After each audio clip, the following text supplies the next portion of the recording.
Bayangkan misalnya kalau Pak Prabowo akhirnya minta supaya jangan mengundurkan diri, nggak ada soal, nggak ada problem nilai di situ. Yang jadi problem nilai kalau Gus Miftah mengatakan oke, saya terima permintaan Pak Prabowo. Di situ baru ada problem etik. Karena orang akan nilai kepentingan politik mengalahkan kepentingan moral. Kan itu soalnya kan.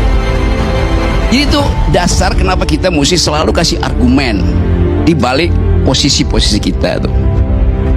Siapa yang bertaruh? Gus Miftah akan diminta oleh Prabowo untuk tinggal dan dia akan bilang saya memenuhi permintaan Pak Prabowo. Nah itu jadi busuk. Karena dia udah ambil the highest of public ethics, itu mundur. Udah.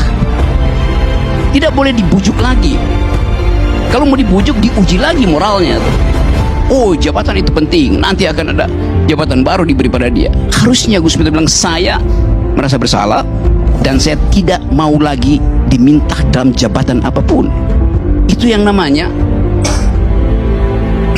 kemakrifatan maksimal. Udah dapat nggak dalilnya?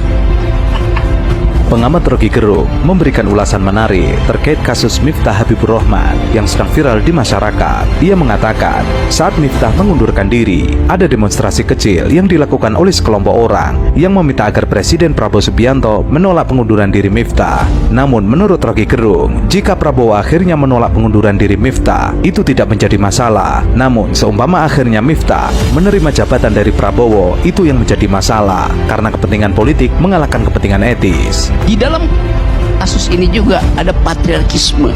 Gus Miftah secara tidak sadar di pikirannya, dalam pikirannya ada stok patriarki itu. Buat siapa? Yang nilai siapa tuh?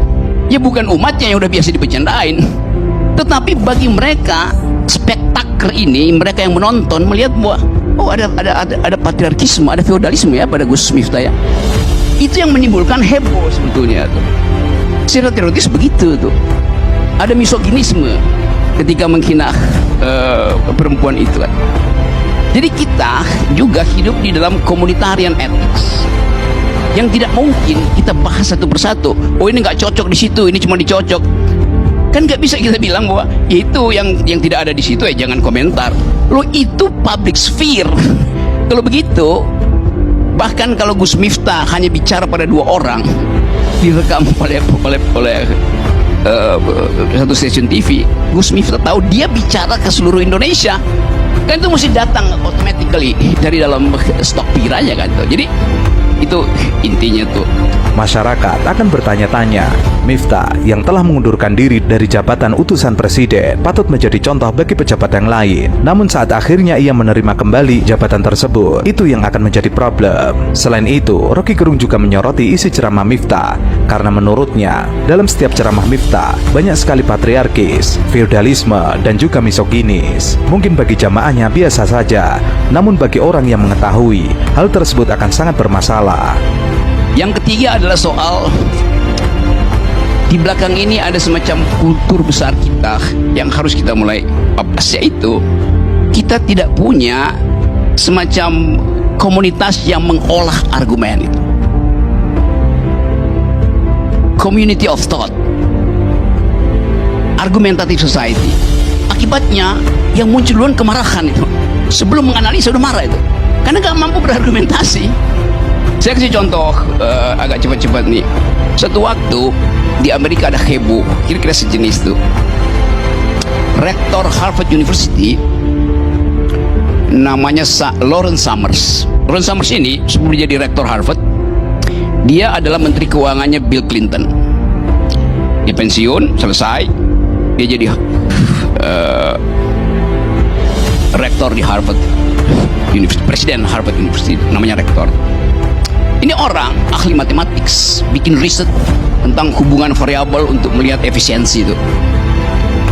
Satu waktu dia berkomentar begini, ada dosennya di Harvard yang mungkin mau nulis disertasi atau mengambil profesor. Dia bilang begini, perempuan itu tidak mampu berpikir matematikal itu. lalu heboh di Amerika. Kalimat perempuan tidak mampu berpikir matematik. Sebelum dia terangkan bahwa dalam riset genetik memang laki-laki itu 10% di atas perempuan di dalam bidang matematik itu. Tetapi komunitas feminis Amerika tahu bahwa ini, atau merumuskan bahwa ini adalah misoginis, membenci perempuan yang mau jadi ahli matematik. Kenapa begitu? Karena ada communitarian ethics, bahwa jangan sekali-sekali ucapkan sesuatu dengan berbasis gender. Walaupun itu riset akademis, karena riset akademis tidak pernah final. Riset berikutnya bisa menerangkan bahwa laki-laki itu tidak punya kemampuan untuk menghasilkan kecerdasan bertahan, survive, karena hanya rahim perempuan.